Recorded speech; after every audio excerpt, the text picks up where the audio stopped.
Bienvenue au Conseil Chic, réflexion pour la femme de sagesse et d'élégance. Je suis Nadia, votre coach en élégance, et dans ce podcast hebdomadaire, je vous apporte des idées sur la façon de cultiver les attributs d'une femme élégante qui est non seulement élevée en termes d'apparence, mais aussi à un niveau beaucoup plus profond, spirituellement élevé.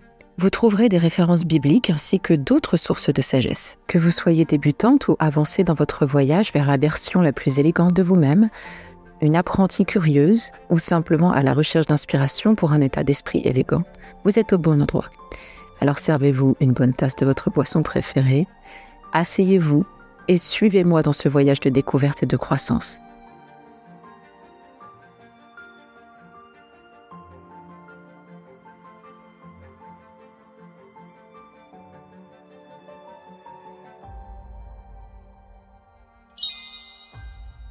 La gratitude libère la plénitude de la vie. Cela rend tout ce que nous avons suffisant et bien plus encore. Cela transforme le déni en acceptation, le chaos en ordre, la confusion en clarté. Cela peut transformer un repas en festin, une maison en foyer, un étranger en ami. C'est une citation de Melody Beattie. Aujourd'hui, j'ai décidé de vous parler de la gratitude comme attribut de la femme élégante. La gratitude, c'est la qualité d'être reconnaissante, c'est la volonté de montrer de l'appréciation et de rendre la gentillesse. Des synonymes de la gratitude sont appréciation, reconnaissance, respect et aussi dette et sens d'obligation. Et parmi les opposés à ce qu'est la gratitude, il y a l'ingratitude, le manque d'appréciation, la méconnaissance. Nous avons vu dans les épisodes précédents que parmi les attributs de la femme élégante, il y a donc le bonheur et il y a le respect, et il serait difficile de cultiver ces attributs s'il n'y avait pas de gratitude. De plus, la confiance en soi est essentielle pour être une femme de grande valeur, ce qui signifie que nous devons avoir confiance en qui nous sommes et en ce que nous avons. Et pour avoir confiance en qui nous sommes et en ce que nous avons, nous devons en être conscientes. Et démontrer de la gratitude pour ces choses-là, c'est en être consciente. Il y a un ennemi que la femme élégante a, c'est la négativité. Se concentrer sur ce que vous n'avez pas, se concentrer sur qui ou où vous n'êtes pas encore, ça, c'est ce qui va tuer votre aura. Si vous vous sentez dans cette espèce de boucle négative, asseyez-vous avec moi là et essayons ensemble d'enlever quelques couches afin de trouver la source du problème et de la tuer. Si cela vous dérange, si ça vous met vraiment dans une position inconfortable, c'est très bien. Parce que ça signifie qu'il y a une blessure et que vous en approchez, et donc vous pouvez vous en occuper. Donc, vous et moi, aujourd'hui, nous allons résoudre ça. S'il vous plaît, ne pensez pas que je juge, que je critique de manière négative. Moi, je viens en paix. Mon but est que vous soyez meilleur. Vous me connaissez maintenant, c'est le 19e épisode. Je pense qu'on se connaît. Vous savez mon état d'esprit, vous connaissez mon état d'esprit. Mon intention est bonne. Je souhaite que vous amélioriez, je veux que vous vous sentiez mieux. Et je veux vraiment que vous épanouissiez. Et on ne passe pas par l'épanouissement sans gratter un petit peu quelques couches. C'est un peu comme un papillon, il est obligé de se sortir dans tous les sens pour sortir de son cocon et déployer ses ailes. Donc c'est un peu ça. Donc si ce que je m'apprête à faire avec vous signifie mettre un peu d'alcool sur la plaie et ça fait un peu mal, alors soit. Mais au moins on arrêtera l'infection. Ok, assez parlé. Asseyez-vous. Prenez peut-être même un papier et un stylo pour noter, que vous puissiez identifier les sources de négativité qui vous ressemblent le plus. Donc, la négativité peut provenir de diverses sources. Premièrement, comparaison. Si vous vous comparez constamment aux autres, ça peut vous amener à vous sentir inadéquate et à avoir du ressentiment. Autre source de négativité, il y a aussi l'envie. Le fait de convoiter ce qu'une autre peut avoir peut complètement éclipser ou ôter la lumière de tout ce qui est bénédiction dans votre propre vie. Autre chose qui peut être source de négativité, c'est le perfectionnisme. Alors, vous parlez à quelqu'un, vous entendez, vous écoutez quelqu'un, qui a souffert du perfectionnisme. Je me remets du perfectionnisme. Hein, je suis complètement remise, je pense. Après thérapie, j'ai appris que voilà, le perfectionnisme était pour moi un moyen de garder le contrôle et de structurer pour me sentir en sécurité. Voilà. Sauf que le perfectionnisme crée un sentiment perpétuel d'insatisfaction. Donc, en fait, j'étais comme un hamster qui tournait sa roue, voilà, qui allait nulle part. Le perfectionnisme, donc ça peut être en se fixant des normes inaccessibles, et ça va vous mener à l'insatisfaction et donc forcément au manque de gratitude. Il y a le fameux FOMO que vous connaissez, Fear of Missing Out, c'est la peur de manquer quelque chose. Et ça, c'est ressenti comme une pression constante pour suivre les autres, parce qu'on a peur de louper quelque chose, d'être mis à l'écart.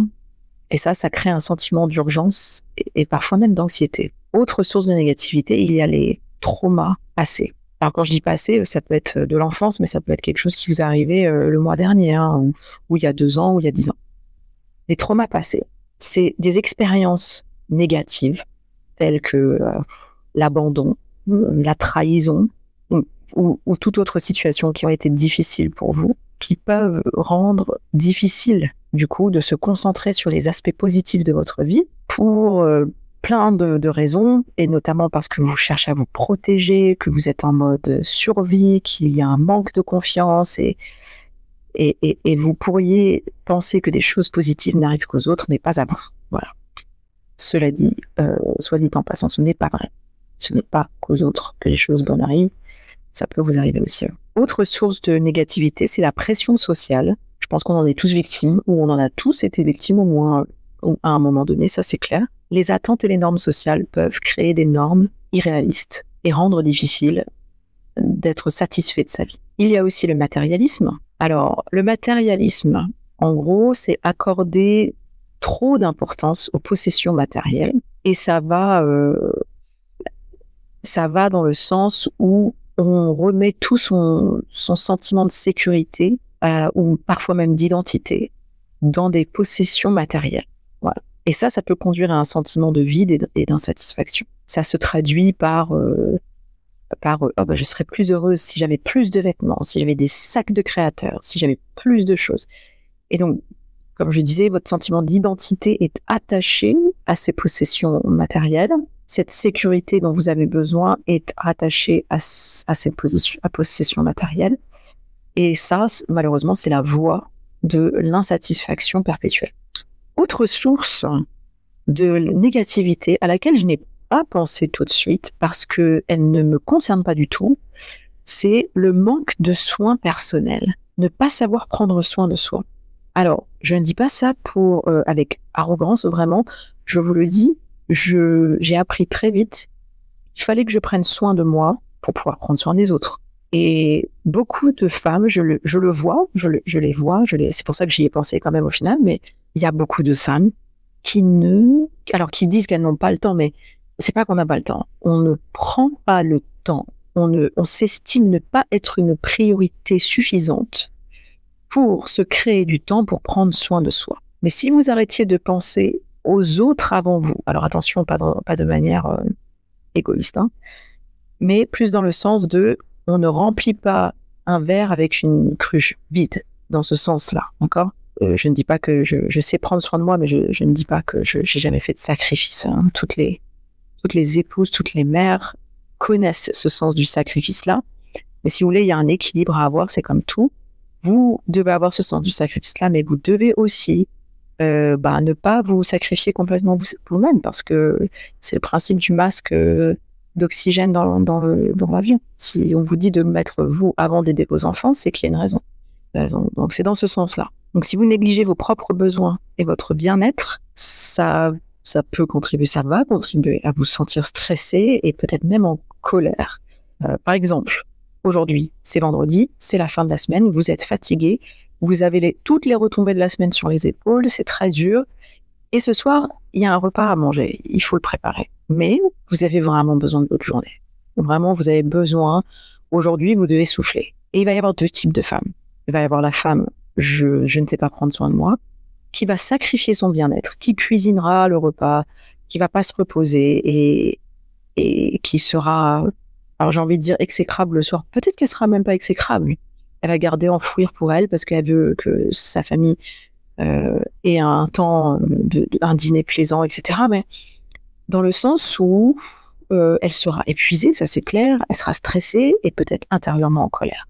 Et l'autre femme, celle qui est plutôt « je vous aime, mais je m'aime aussi », va envoyer un texte à son mari, un texto à son mari qui va lui dire écoute, je t'aime, mais ce soir, je ne peux pas cuisiner pour ce soir. Je suis fatiguée, je vais prendre mon après-midi, je vais aller me faire masser. Mangeons au restaurant ce soir ou commandons un Uber Eats ou tu sais quoi, sur ton chemin pour rentrer à la maison, tu prends quelque chose, ça me va aussi. Et le soir, elle aura dîné avec sa famille en se sentant reposée déjà et reconnaissante pour ce repas, pour le repos, pour la famille. Voilà, tout simplement. Elle a pris le temps de se prendre soin d'elle. Voilà. Et autre source de négativité, c'est alors quand vous êtes dans un espèce de cycle perpétuel de pensées négatives, des pensées négatives qui reviennent tout le temps, intrusives, voilà, toujours les mêmes. Et vous vous voyez ruminer constamment sur les, je sais pas, mauvaises expériences, pensées pessimistes, voilà.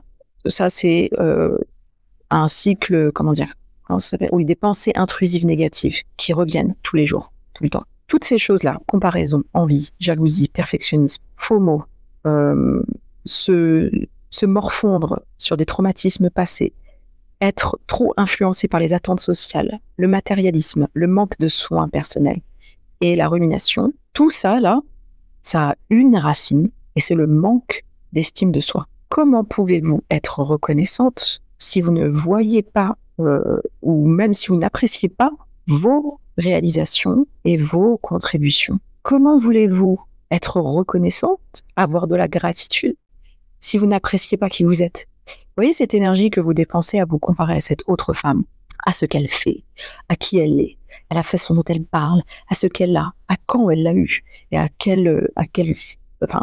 quelle facilité elle les a eus. Toute cette énergie que vous dépensez à vous comparer à cette femme-là, c'est de l'énergie que vous ne dépensez pas sur vous. Pourquoi ? Parce que vous n'avez pas une grande estime de vous-même. Au fond, vous ne savez pas qui vous êtes. Au fond, vous vous sentez insignifiante. Et je vous le dis avec certitude, je ne dis pas ça pour vous remonter votre morale ou pour vous plaire.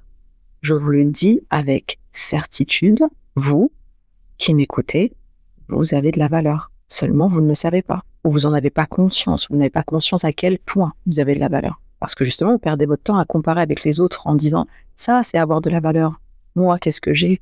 Vous ne le savez pas.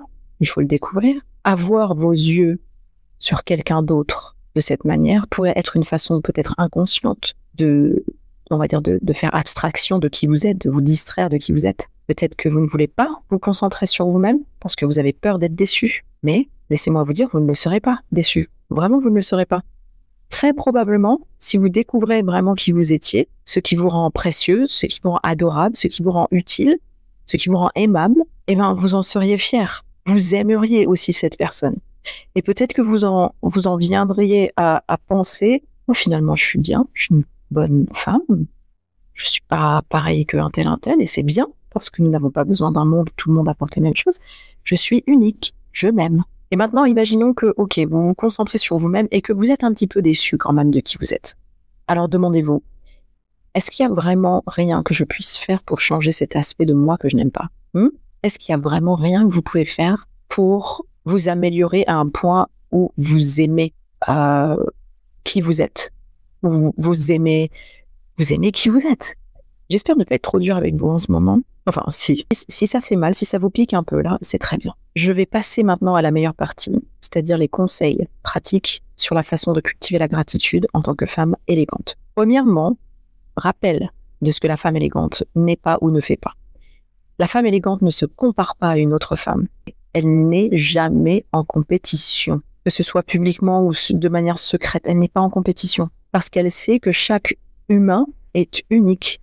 Chacun apporte son propre atout au monde. La femme élégante sera sincèrement heureuse du succès d'une autre femme et l'applaudira sincèrement pas avec un espèce de miette de ressentiment, d'envie et de jalousie. Non, elle ne se sentira pas dérangée par son avancement parce qu'elle comprend que cet avancement de cette femme-là ne compromet en rien son propre avancement à elle ou son sentiment de réussite. Ça ne la diminue pas, ça ne diminue pas sa valeur, ça ne diminue pas qui elle est. Elle ne l'envie pas. Une femme élégante n'est pas non plus perfectionniste. Elle est assez humble pour connaître ses propres limites et les prendre en considération. Mais elle est également assez confiante en elle pour reconnaître ses propres forces. D'accord ? Le FOMO, ou le fameux FOMO là, dont on parlait tout à l'heure, n'est pas non plus dans son vocabulaire. Les traumatismes passés ne peuvent pas influencer qui elle est aujourd'hui. Parce que c'est quelqu'un qui travaille sur elle-même. Elle prend la responsabilité de sa propre reconstruction, de sa transformation. Elle est également consciente qu'elle qu'elle ne peut pas répondre à toutes les attentes sociales et elle est tout à fait d'accord avec le fait qu'elle ne peut pas plaire à tout le monde. La femme élégante ne place pas sa confiance et ni son sens de l'identité dans les choses matérielles. Donc maintenant, qu'est-ce qu'on peut faire pour cultiver la gratitude ? 1. Répétez les affirmations positives tous les jours pour reprogrammer votre cerveau et renforcer votre estime de soi, votre identité. J'ai sur YouTube une playlist qui s'appelle « Affirmations pour la femme élégante » qui vous aide à faire ça. Je vous disais dans l'épisode précédent sur le bonheur que nous sommes bombardés par des millions de stimuli tous les jours. Et devinez quoi, ces stimuli sont effectivement négatifs parce que ces stimuli sont là pour vous faire acheter. Et donc, comment ça fonctionne ? Ça va jouer sur votre psychologie en vous bombardant de messages, parfois subliminaux, parfois très clairs, pour vous dire, voilà, vous n'êtes pas assez, vous n'êtes pas suffisante. Ce que vous avez n'est pas suffisante, vous n'êtes pas assez bien, vous n'avez pas assez. Voilà, c'est négatif. Donc, imaginez-vous tout ce que vous recevez comme information négative par jour.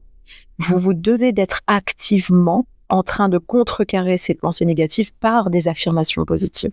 Donc, répétez-vous ces affirmations. Je vais vous lire quelques lignes des affirmations qui sont dans la vidéo d'aujourd'hui d'affirmations pour la gratitude. Asseyez-vous et répétez après moi. Je suis remplie de gratitude pour toutes les bénédictions dans ma vie. Je suis reconnaissante pour ma capacité à apprendre et à grandir.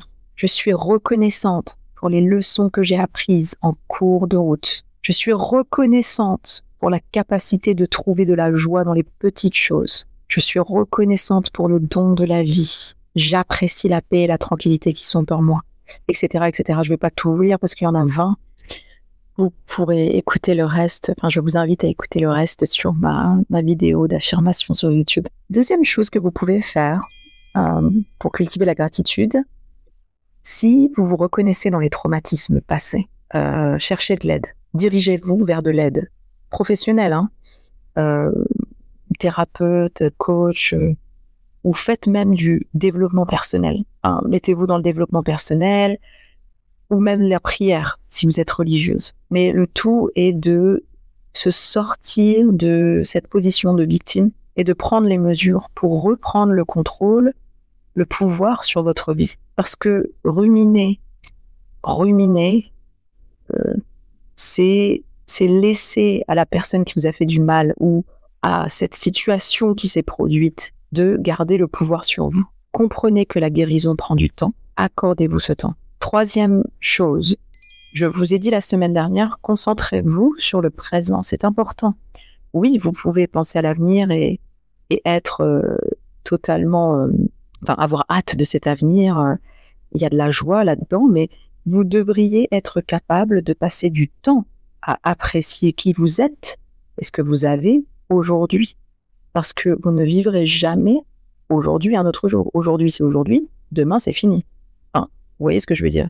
Aujourd'hui est unique à maintenant et vous n'aurez pas d'autre occasion d'être qui vous êtes aujourd'hui, l'âge que vous avez aujourd'hui. Parce que demain, vous serez un jour plus vieux. Ce sera un autre jour. Il y aura d'autres circonstances. Ce sera différent. Et donc, profitez de ce jour aujourd'hui, de ce présent. Voilà. J'en étais à combien?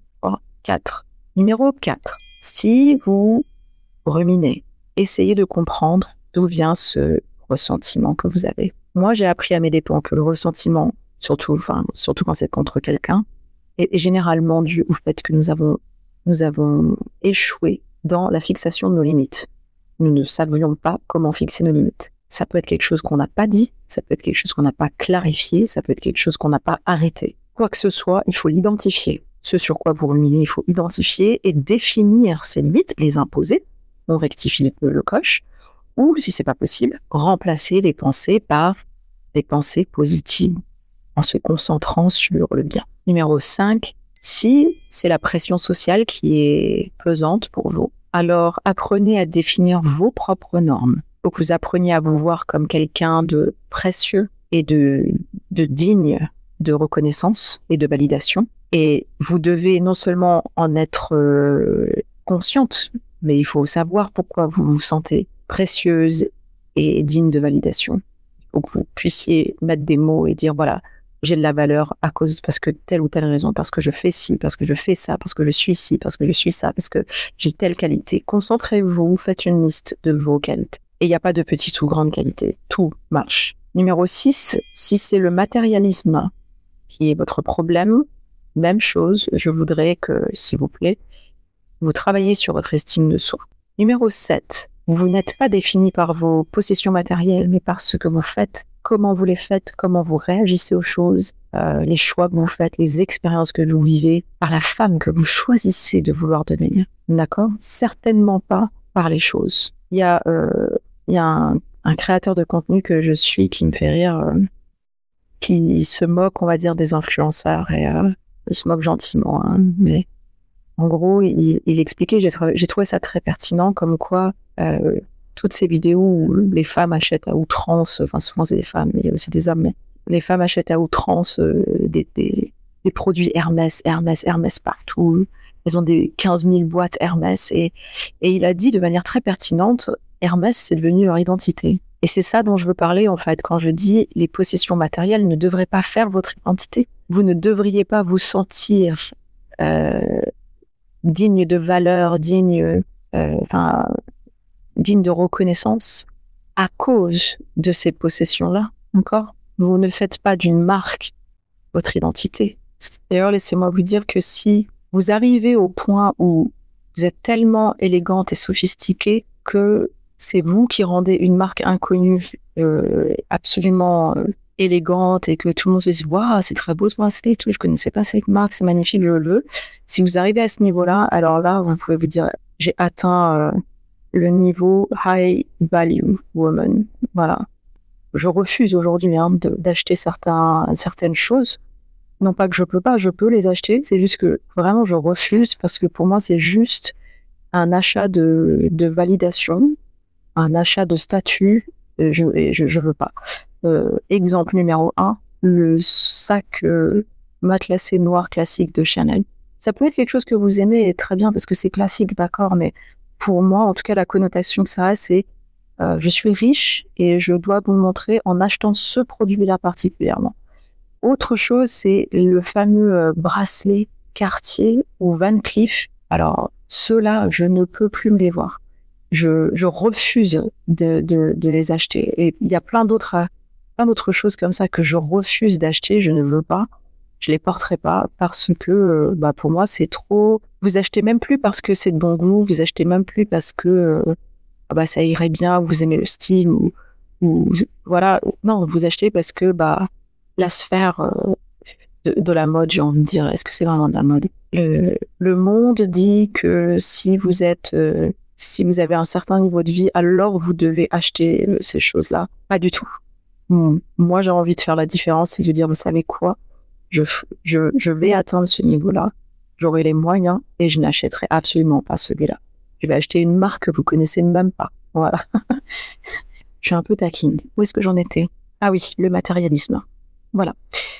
Donc, je vous disais, vous n'êtes pas défini par vos possessions, mais par ce que vous faites, comment vous les faites, etc., vos expériences. Concentrez-vous, à la place de vous concentrer sur la possession, les choses, etc., concentrez-vous sur ce qui compte le plus, votre développement à vous et la qualité de vos relations. Et maintenant, si vous êtes sensibilisé par le problème du FOMO, la solution que je vous propose, c'est de réduire votre temps passé sur les réseaux sociaux. Et je sais que ça paraît extrêmement banal et qu'on l'entend souvent. On se dit souvent qu'il faut faire un détox des réseaux sociaux parce que même si vous êtes aguerri, on ne peut pas s'empêcher de se sentir écrasé, de se sentir comme pas assez, pas à la hauteur de certaines normes. Mais tout cela est un mensonge. Vous définissez ce que votre succès est. Vous définissez ce que votre succès est. Vous ne devez pas laisser les influenceurs définir à quoi doit ressembler votre succès. D'autres petites choses que vous pouvez faire, écrire dans un journal de gratitude pour apprendre à pratiquer ce sentiment de reconnaissance tous les jours. Et récompensez-vous aussi. Ça, c'est quelque chose à faire. Célébrez vos petites victoires. Félicitez-vous. Apprenez à faire ça. Et enfin, concentrez-vous sur la progression et non sur le fait d'être parfaite. Si vous vous sentez jalouse ou envieuse, apprenez l'empathie. Soyez empathique envers la personne pour qui vous ressentez ces choses-là. Essayez de comprendre ce qui se cache derrière ce succès, enfin ce succès apparent d'ailleurs. Réfléchissez d'abord aux difficultés ou aux souffrances que cette personne, que cette femme a pu traverser pour arriver là où elle en est arrivée, pour avoir ces choses que vous aimeriez avoir, etc. Parce que laissez-moi vous dire ceci. Nous, on voit que le succès est là comme ça et on voudrait avoir la même chose. Mais si on pouvait voir le travail qu'il y a eu derrière, les luttes, les larmes, les pertes en cours de route, est-ce qu'on voudrait toujours avoir ce même succès? Je vous laisse réfléchir sur cette question-là. Donc, concentrons-nous sur notre propre chemin et apprenons à l'apprécier. Je vais vous laisser aujourd'hui à nouveau sur ce verset biblique qui est très inspirant. C'est celui de Philippiens, chapitre 4, versets 6 et 7, où il dit « Ne vous inquiétez de rien, mais en toute chose, par la prière et la supplication avec action de grâce, faites connaître vos demandes à Dieu. Et la paix de Dieu, qui surpasse toute intelligence, gardera vos cœurs et vos pensées en Christ Jésus. » Si vous avez aimé cet épisode, n'hésitez pas à me laisser un petit commentaire, un petit like ou à partager. Si vous aimez aussi les mots d'affirmation, sur ma chaîne YouTube, Madame Kabongo, il y a une playlist affirmation pour la femme élégante avec une vidéo spécifiquement sur la gratitude. Pour encore plus de conseils, pour devenir la meilleure version de vous-même sur l'élégance, la communication, l'étiquette, vous pouvez me suivre sur Instagram, YouTube, TikTok et Threads. Vous me trouverez toujours sous le même nom, Madame Kabongo. N'oubliez pas de faire de la gratitude une pratique quotidienne. Appréciez combien vous et votre vie êtes précieux. Merci, à la semaine prochaine.